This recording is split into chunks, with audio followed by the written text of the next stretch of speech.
चाहूंगा ये इस सरकार की कितनी हल्की बात है कि एक दलित नेता प्रतिपक्ष इनको हजम नहीं हो रहा है।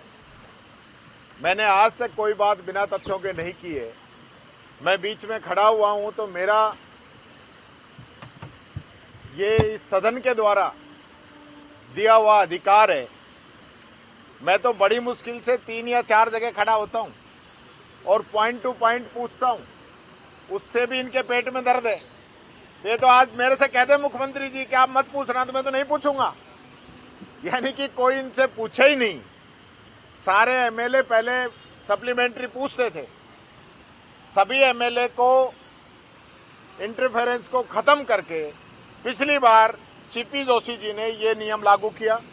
खुद इनके नेता प्रतिपक्ष गुलाबचंद कटारिया जी, जो आज महामहिम है, उन्होंने एग्री किया और उसके बाद वो हर क्वेश्चन पे पूछते थे। हर क्वेश्चन पे वो तो 10 बार भी खड़े होते थे। आप पुरानी प्रोसीडिंग निकाल के देख ले। और मैं जब 2-3 ही पूछता हूं, क्योंकि 2-3 ऐसे पूछता हूं इनके पास जवाब नहीं है, मैं सीधी बात करना चाहूंगा। माननीय सदस्य ने क्वेश्चन लगाया कि मेरे यहाँ पे 1 साल से सड़कें खराब हुई और जेजेएम वाले उसको पूरी नहीं कर रहे, इसको ठीक कराने के क्या प्रावधान है। मंत्री जवाब दे रहा है कि इसको ठीक करने के 1 महीने का प्रावधान है, नहीं करेगा तो हम कार्रवाई करेंगे। तो माननीय सदस्य ने यही तो कहा कि मैं अब किससे कहूं, यहाँ क्वेश्चन लगे है, उसके बावजूद भी मंत्री का जवाब यह होना चाहिए था कि जो नियम है उसकी पालना करवाएंगे, जो भी दोषी ठेकेदार है उस पर कार्रवाई होगी, जो अधिकारी है उस पर कार्रवाई होगी। अब ये एमएलए की जिम्मेदारी है कि वो फिर इनके पीछे पीछे जाए, एक्शन के पास जाए, एससी के पास जाए, मंत्री के पास जाए। वो तो दिन भर घूमता ही रहेगा। जब मामला सदन के अंदर आ गया, मंत्री के संज्ञान में आ गया, क्वेश्चन लग गया, मंत्री ने, ये कोई पहले मंत्री हैं क्या जो जांच के आदेश नहीं दे रहे? क्यों नहीं दे रहे? और संसदीय मंत्री, कमाल हो गया। ऐसा लगता है जैसे पूरी विधानसभा को ही मजाक बना दिया हो। वो मेरे लिए बात कर रहा है कि मैं बिना तथ्यों के बोल रहा हूं। मैं ये चैलेंज करता हूं मीडिया के माध्यम से संसदीय मंत्री को कि एक भी मेरा वाक्य बिना तथ्यों के बता दें और मैं 1000 इनके ऐसे वाक्य बता दूंगा जो इन्होंने बिना तथ्यों के कहे। मैं कोई हवा में बातें नहीं करता हूं, जनता की आवाज उठाता हूं, राजस्थान की जनता की, और उठाऊंगा। इससे इनके पेट में दर्द होता है तो भले ही होते रहे, उसका इलाज डॉक्टर से कराएं। टीकाराम जूली के पास उसका इलाज नहीं है। गदर मचा रखा है सदन के अंदर। पूरे 12 महीने में 25-30 दिन विधानसभा चलती है, उसको भी ये लोग नहीं चाहते अच्छे से चले। मैंने पहले कहा था कि हम पूरा सहयोग करेंगे।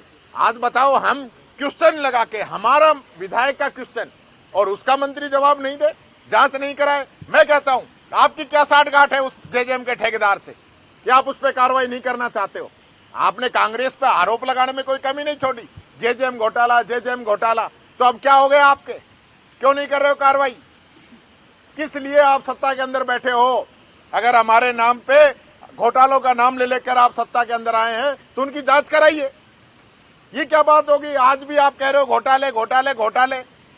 तो समय निकल जाएगा जब करोगे कि 33% टाइम पूरा हो गया आपका। मजाक बना रखा है। यहाँ पे जवाब देते नहीं है। जल संसाधन मंत्री ने क्या जवाब दिया? राजीव गांधी स्कॉलरशिप का नाम बदल के विवेकानंद कर दिया। क्या जवाब दिया है? आप 2-2 सेमेस्टर आप लेट हो गए, बच्चों को समय पे भुगतान नहीं हुआ, बच्चे भीख मांगने पे मजबूर हो गए, बच्चों के परिजन तक हमसे आके मिले हैं, मीडिया में, सोशल मीडिया में, अखबारों में, सब में आया है, और आप कह रहे हो हम समय पे भुगतान कर रहे हैं। मैंने पूछा, अभी डॉक्टर भीमराव अंबेडकर प्रोत्साहन योजना किसके समय में शुरू हुई? आपके में हुई। आप बड़ी बड़ी तारीफ कर रहे हो जैसे आपने ही शुरू की हो। तो जो हमारे अच्छे काम है वो तो इनके अच्छे काम, और हमारी कमियां हैं उनमें आज तक कार्रवाई नहीं, और वो भी हमारी कमियां बता रहे हो। तो हमारी कब तक बताओगे? 1.5 साल हो गई। अब तो आपने जो काम किया है, 3रा बजट लेके आ गए आप। पहला लेखानुदान लेके आए, फिर बजट लेके आए, फिर बजट आ गया। 3 बजट की घोषणाएं आपकी पूरी नहीं है और हम पे उंगली उठा रहे हो। ये बात मैं कहना चाहूंगा, ये तानाशाही पूर्वक रवैया है। हमने क्वेश्चन आवर का बहिष्कार किया है, और ये लोग अगर नहीं सुधरे तो आगे हमें और भी कड़े कदम उठाएंगे। हम पूरा सहयोग कर रहे हैं, लेकिन सत्ता पक्ष नहीं चाहता हम सहयोग करें। और मैं ये कहना चाहूंगा, आसन की जिम्मेदारी है कि पक्ष विपक्ष दोनों को समझाएं, दोनों के जो अधिकार उनका संरक्षण करें। हमारे अधिकारों का संरक्षण नहीं होता है। इससे पहले भी हमारे 6 मेंबरों को आपने निलंबित कर दिया, यानी हम आपके पास गुहार लगाने नहीं जाएं। इससे पहले कई ऐसे वाक्य आए हैं कि हमारी आवाज को दबाया जाता है, हमारे सवालों का जवाब नहीं दिलाया जाता और आसन जो है मंत्रियों को बचाने का काम कर रहा है। मुख्यमंत्री खुद मंत्रियों को डांट चुके हैं, उनकी क्लास लगा चुके हैं, हर मीटिंग के अंदर कहते हैं कि आप अच्छी परफॉर्मेंस दो। तो मुख्यमंत्री के कहने से परफॉर्मेंस नहीं दे पा रहे तो अध्यक्ष जी कितनी उनकी मदद करेंगे, वो कर ही नहीं पाएंगे, क्योंकि धरातल पे कोई लेना देना नहीं है। ये बात कहना चाहूंगा। आज सीएम का रिप्लाई होना है, आपको भी बोलना है क्या?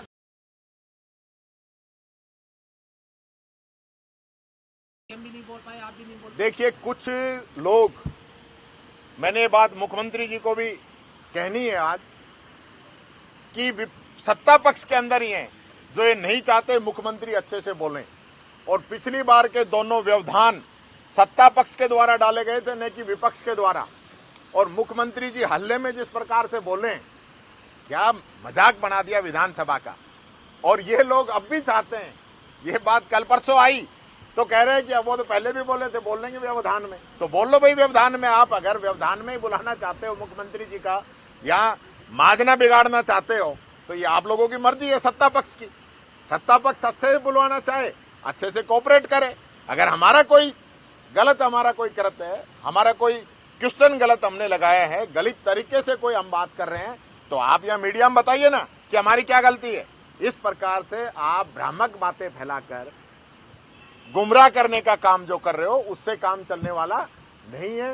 ये बात मैं कहना चाहूंगा। एक बात और मेरे संज्ञान में आई है कि संजय वन शाहपुरा के अंदर था, फॉरेस्ट का बहुत बड़ा वन था, उसका भी नाम बदल के अब अटल वन कर रहे हैं। मैं फिर कहना चाहूंगा, आज फिर क्वेश्चन आया था कि विवेकानंद स्कॉलरशिप को आपने राजीव गांधी से बदलकर विवेकानंद कर दिया और अब संजय वन से बदलकर आप अटल वन कर रहे हो। तो क्यों आप उससे 10 गुना बड़ा वन आप लगाओ ना, आप उससे बड़ा फॉरेस्ट एरिया डेवलप करो और पूरा ही नाम लिखो, अटल वन नहीं, सर्वश्री अटल बिहारी वाजपेयी उद्यान। हम स्वागत करेंगे। अपना बना के करो यार, हमारे किरायों पे क्यों नाम 250 रुपए में पेंट का पोत कर। अरे आप कह रहे हो हमारे हो गए, कॉलेजों पे पेंट करवा रहे हो, हॉस्पिटल में पेंट करवा रहे हो।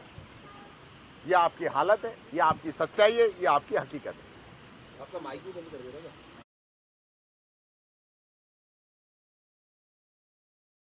और नया चलन शुरू किया है। पिछली बार भी मेरा माइक बंद किया था, अब की बार भी मेरा, कल भी जब मैंने सांगानेर में दुष्कर्म पीड़िता की आवाज को उठाया तो उस समय भी मेरा माइक बंद कर दिया गया, और आज भी जब मैंने क्वेश्चन पूछा तो उस समय मेरा माइक बंद कर दिया गया। तो ये जो है, ये छोटी बात नहीं है। ये हमारी आवाज को, विपक्ष की आवाज को, दलितों की आवाज को, पिछड़ों की, किसानों की, मजदूरों की आवाज को ये लोग दबाना चाहते हैं। माइक बंद करने से मेरी आवाज बंद होने वाली नहीं है। इसके लिए तो आपको बहुत ताकत लगानी पड़ेगी। टीकाराम जूली जो संकल्प लेके यहाँ इस विधानसभा के अंदर आया है, कांग्रेस पार्टी ने मुझे जो यहाँ पे ओहदा दिया है, जिम्मेदारी दी है, उसको निभाने के लिए भारतीय जनता पार्टी जितनी मर्जी ताकत लगा ले, टीकाराम जूली की आवाज नहीं दबा सकते, नहीं बंद कर सकते। माइक बंद कर सकते हो, जबान नहीं बंद कर सकते। धन्यवाद।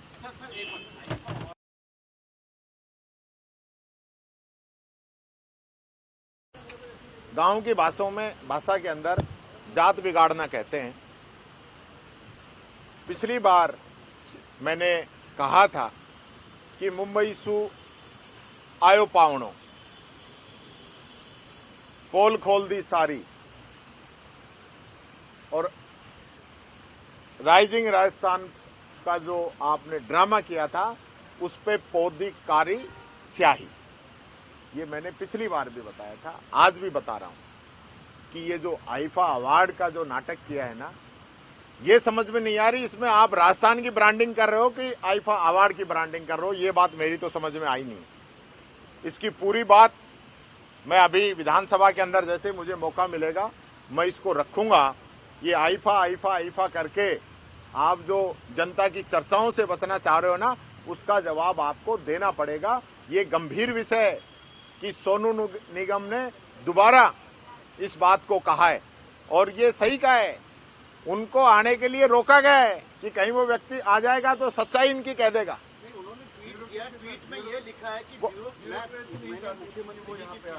ब्यूरोक्रेसी तो चाहती थी वो आए, क्योंकि ब्यूरोक्रेसी ने पिछली बार बुलाया था, लेकिन मुख्यमंत्री जी नहीं चाहते थे कि वो आए, क्योंकि मुख्यमंत्री जी के बारे में उन्होंने कोई बात कह दी थी, एक बयान दे दिया था मुख्यमंत्री जी के लिए। उसके बाद ब्यूरोक्रेसी की तो मजबूरी है कि वो तो मना ही करेगी जब मुख्यमंत्री जी नहीं चाहते थे। अच्छा, 100 करोड़ रुपए की आरोप लगा रहे हैं कि आईफा के नाम पर 100 करोड़ रुपए सरकार ने खर्च कर दिए। खाटू श्याम बाबा जो हारे का सहारा है, उसके लिए 100 करोड़ की घोषणा की थी पिछले बजट के अंदर, उसका तो 1 रुपया मंजूर नहीं हुआ, और आईफा के 100 करोड़ 1 मिनट में मंजूर हो गए। वो फाइल बुलेट ट्रेन से भी तेज गति से चली है, जिसमें ये 100 करोड़ कोई 60 कह रहा है, कोई कुछ कह रहा है। सारा पैसा जो है जिस बुलेट ट्रेन की गति से ये मंजूर हुई है, तो सनातन का राग अलापने वाली सरकार खाटू श्याम जी के 100 करोड़ के लिए उस फाइल को क्यों लटका रही है? गरीब का, किसान का, दलित का, पिछड़े का, मजदूर का जहां कहीं भी हित होता है, वो फाइल तो इतनी स्पीड से नहीं चलती जिस स्पीड से ये कलाकारों का, फिल्मी एक्टरों का, क्योंकि एक तरफ माधुरी दीक्षित, एक तरफ करीना कपूर, और सांगानेर में महिला से दुष्कर्म, ये आईफा की सच्चाई है। अन्ना सागर, अजमेर में अन्ना सागर में 7 वेंडर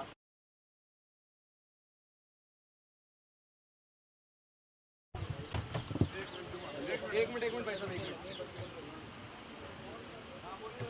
मैं सभी प्रदेशवासियों को मेरी ओर से, मेरी पार्टी की ओर से होली के इस पावन त्योहार की बहुत बहुत बधाई और शुभकामनाएं देता हूं, और भगवान से प्रार्थना करता हूं कि जिस प्रकार से होली को हम अलग अलग विभिन्न रंगों से मनाते हैं, उसी प्रकार से खुशियों के रंग आपके जीवन के अंदर आए। आप सुख समृद्ध रहें, तरक्की करें, आगे बढ़ें, और सब लोग प्यार प्रेम और भाईचारे से रहे। जो हमारी सभ्यता है, हमारी संस्कृति है, हमारा धर्म है, उसके साथ हम राजस्थान को आगे बढ़ाने का काम करें, यही आपसे अपील करना चाहूंगा। राम राम साहब। देखिए, रमजान का महीना चल रहा है, होली, धुलंडी जैसे त्योहार भी इस दौरान आएंगे, और उस दिन जुम्मा भी है। ये सारी चीजें ऊपर वाले ने सब लोगों के लिए प्यार प्रेम से ही तो बनाए हैं। धर्म कोई भी हो, सभी धर्म अच्छाई का साथ देने के लिए बने। सभी धर्मों के अंदर गरीब की मदद करने की बात कही गई है, तो ये एक अच्छा संयोग है। मैं तो कहना चाहूंगा दोनों ही समुदाय इसको अच्छे से प्यार प्रेम और उत्साह से भाईचारे के साथ मनाएं।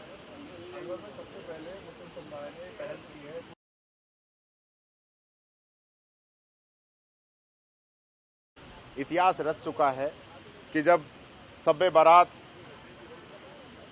का कोई कार्यक्रम होता है तो उसमें हिंदू भाई उसका स्वागत करते हैं, और जब जगन्नाथ जी की यात्रा निकलती है तो उसमें मुस्लिम भाई उसका स्वागत करते हैं, वहाँ प्याऊ लगाते हैं। अलवर के अंदर तो बहुत ही भाईचारे की मिसाल है, जो अलवर नाम के अंदर ही है। ऐसे अल्लाह, वैसे वाहिगुरु, लैसे लॉर्ड और वैसे रब। तो सारे देवता जिस नाम के अंदर, सभी भगवान जिसके अंदर हो, ऐसी मिसाल तो कोई दूसरी अलवर के अलावा हो नहीं सकती। जैसे राम।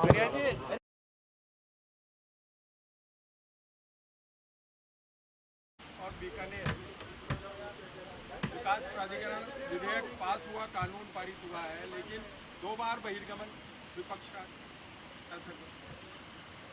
कांग्रेस का और कांग्रेस के सदस्यों का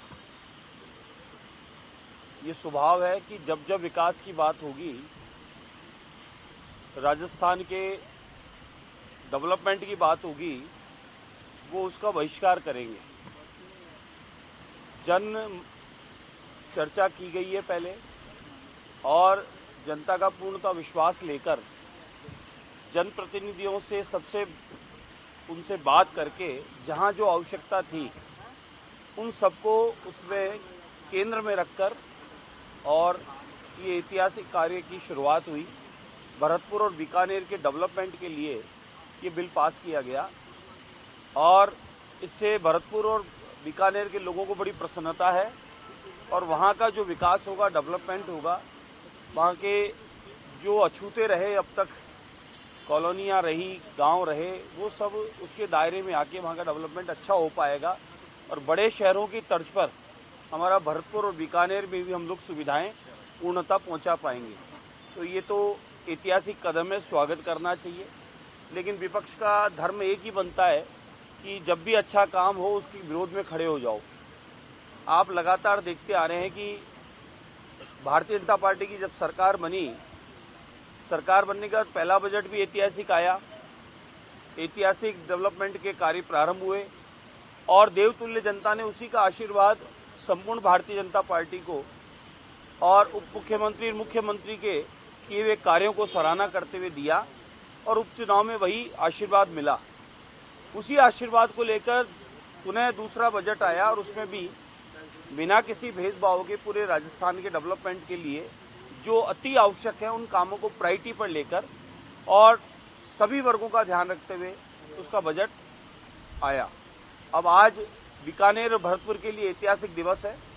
भरतपुर और बीकानेर में वहाँ के देवतुल्य जनता में बड़ी प्रसन्नता है, खुशी है।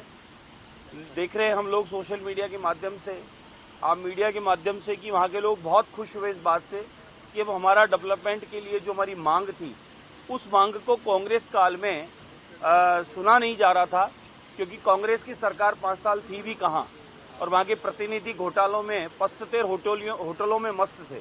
इस वजह से ये डेवलपमेंट करना नहीं चाहते थे और उसी करके 5 साल सरकार का कुशासन रहा, लोगों ने डिलीट किया।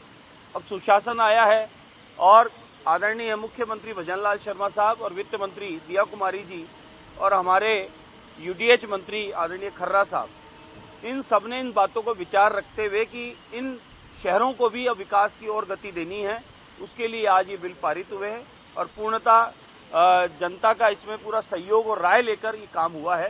तो ऐतिहासिक दिवस है। मैं बधाई और शुभकामनाएं देता हूँ बीकानेर और भरतपुर की देवतुल्य जनता को और धन्यवाद देता हूँ आदरणीय मुख्यमंत्री, उप मुख्यमंत्री और यूडीएच मंत्री खर्रा साहब को कि आपने ऐतिहासिक काम की शुरुआत की है। इससे वहाँ के क्षेत्र का विकास भी होगा, विकास के साथ साथ वहाँ पर और जरूरी मूलभूत आवश्यकताएं हैं जो पहुँच नहीं पा रही थी, वो वहाँ तक पहुँचने का काम भी होगा।